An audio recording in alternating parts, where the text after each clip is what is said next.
Raise your hand if you suffer or know someone who suffers from food allergies. I do too. This is my younger sister, Rachel, and here she is the day that changed my family's life.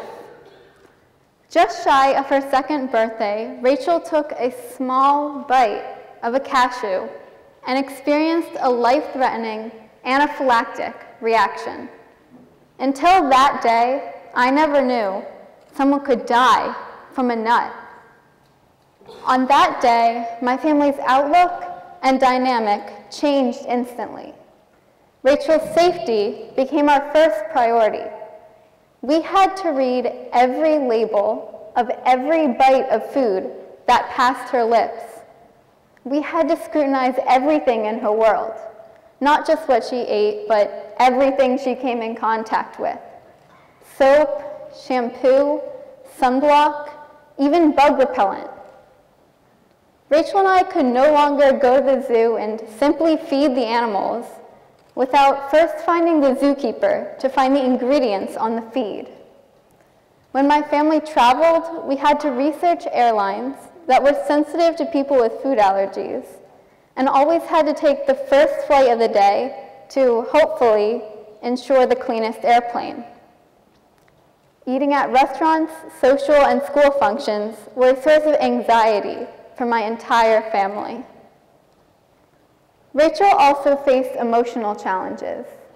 Once in her school cafeteria, she was chased around by a classmate carrying a peanut butter sandwich, screaming, "I want to see your face blow up." Rachel had to grow up quickly.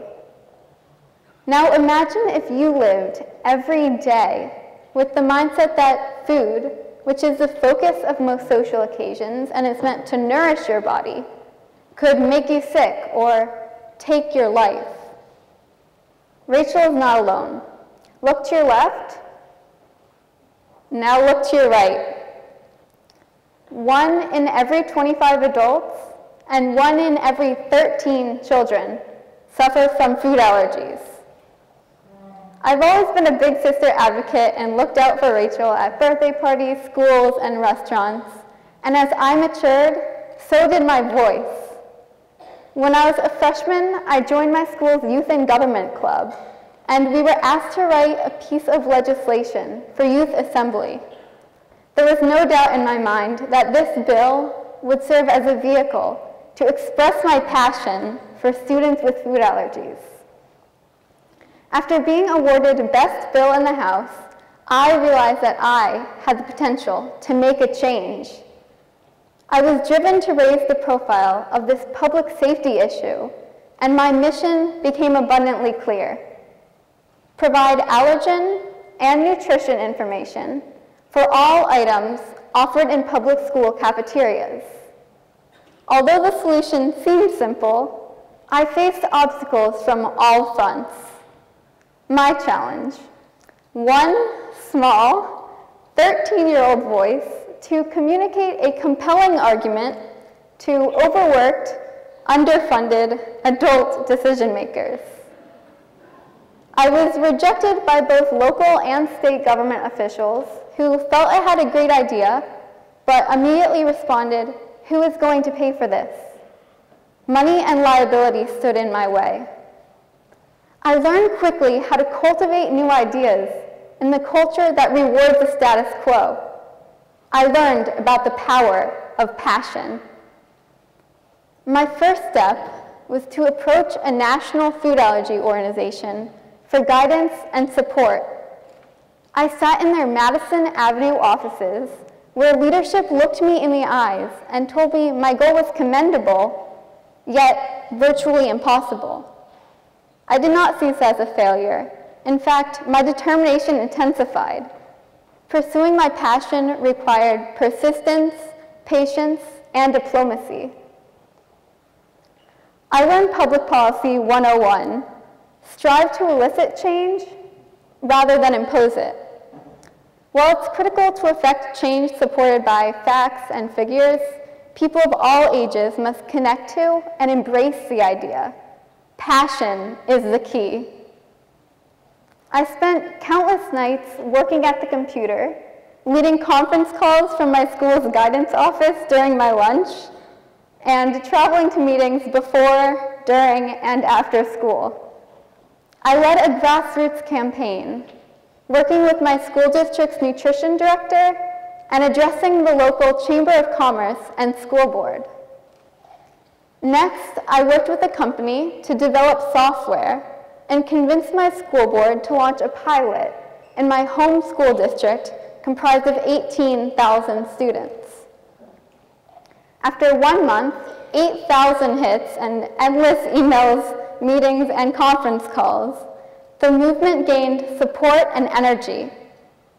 State legislators came on board and invited me to address our Tri-County legislative delegation.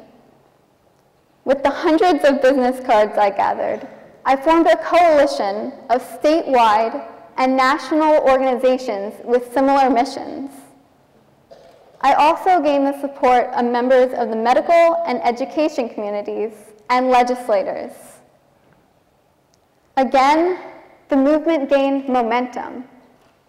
I was invited to serve as a Senate page in Tallahassee, which was the perfect opportunity to increase awareness about the importance of food allergy management. I lobbied the President of the Senate in front of the chambers, met with the Commissioner of Agriculture, and the Governor. I literally ran across the Capitol complex barefoot. Heels are a definite obstacle to lobbying. I continue to face the delicate balancing act of uniting opposing forces. I had to demonstrate how my idea was operationally feasible in a state comprised of 67 school districts with a wide range of budgets and resources. I had to convince legislators from districts that derive revenue and campaign contributions from the dairy industry that disclosing contains milk is intended to save lives, not to hurt their constituents' business interests. My voice echoed in the Capitol. The Senate issued a proclamation in support of National Food Allergy Awareness Week. The Department of Agriculture introduced guidelines which provide allergen and nutrition information benefiting Florida's 3 million students. Rachel can now safely enjoy the cafeteria with her friends. My passion prevailed. A year after my initial encounter on Madison Avenue, the same organization awarded me their National Food Allergy Innovation Award. I was also invited to address their National Teen Summit to share my success and inspire other teens to follow their passion. My goal is to expand upon Florida's success as a model for the nation. I'm currently working with members of Congress and senators to collaborate with federal agencies such as the USDA, FDA, and CDC. Just last week, I had the privilege to lobby on Capitol Hill and discuss national school nutrition policy. I met with numerous legislators who envisioned providing allergen and nutrition information as an opportunity to benefit all students, including those who suffer from food allergies, obesity, and other diet-related illnesses. As I raise the profile of this emerging epidemic, more and more people have embraced my story. It is featured in Allergic Living magazine and Safe Kids Worldwide blog. Ironically, as the initiative strengthened, so did Rachel's health. She now suffers minor food sensitivities, and my family no longer lives in fear. Rachel's good fortune has intensified my resolve to serve as a voice for the 6 million students who still suffer from food allergies. Within the past 3 years, I've learned from firsthand experience that everyone's story matters. No voice is too small. We can use our skills, motivation, and persistence to effect a change. What started as a labor of love developed into a federal initiative fueled by the power of passion.